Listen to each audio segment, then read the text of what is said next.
We're still looking to trademark this valuable piece of equipment, the stotts-o-scope, but every week on Fantasy and Reality, here in our Pulse Network studios, I'm Butch Stearns, Jeff Stotts alongside, Skyping in, and we tap into Jeff's knowledge as an athletic trainer, talk about one particular injury in general, with specific examples, try to give you some more knowledge about that injury, and from a fantasy impact, what it can mean. Today we're talking about Achilles injuries, Jeff, and my first question to you is educate us on the Achilles, because when you start to look at it, it's really to think the size and speed of these athletes and how fragile that little tendon on the back of somebody's ankle really is.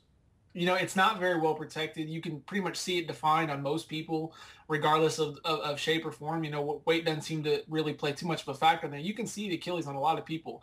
And it's a conjoined tendon of two muscles, which make up the calf. You got your gastrocnemius and your soleus muscle, and it's a common tendon that's shared by the two. It connects to the heel and helps with plantar flexion. The muscle itself also helps, you know, with knee flexion. So you've got a couple things going on here. You can see in this picture here where it connects in the two muscles themselves.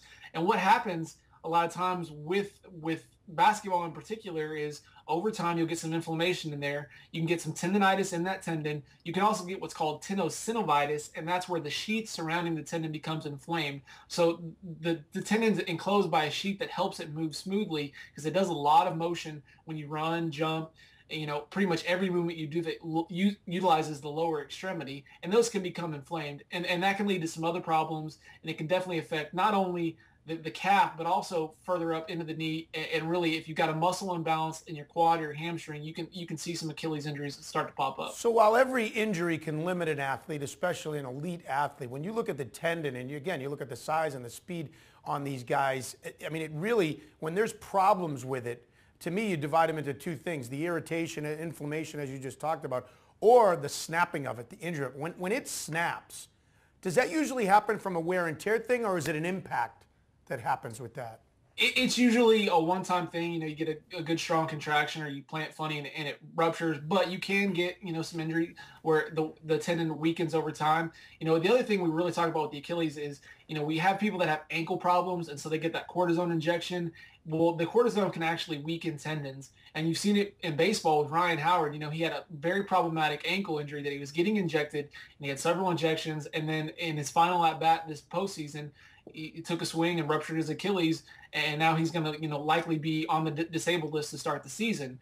And so you got to factor that in a little bit when it comes to Achilles ruptures, because you have to have surgery to reattach it.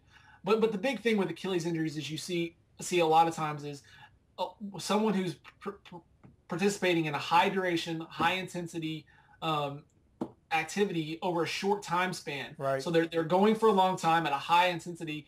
You know, and they don't have any recovery window. There's no rest that allows, and it's happening real quick in short bursts. So this compacted NBA schedule, I'm not surprised that we're seeing a lot of guys going on with this injury right now because they're so banged up. You've got guys like Rudy Fernandez, rookie Marshawn Brooks, who's been very impressive for the New Jersey Nets. He's dealing with an Achilles injury, and Spencer Hawes, who's maybe been the surprise fantasy producer in fantasy basketball so far this year. He's been out with an Achilles injury as well. So I'm not really surprised we're seeing these Achilles injuries pop up due to the fact that, you know, we're having so many games in a compressed schedule without any time off.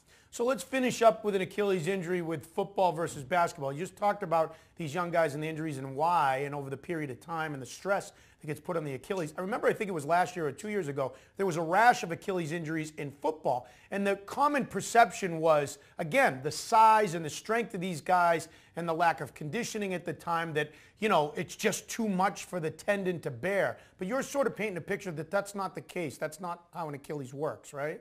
Well, it can be. The big thing with the Achilles is, you know, and it was actually this year, Butch, because it was with the lockout. We were seeing a lot of questions wondering if these football injuries were related to the lockout, which, again, I think it's very likely they could be attributed to that.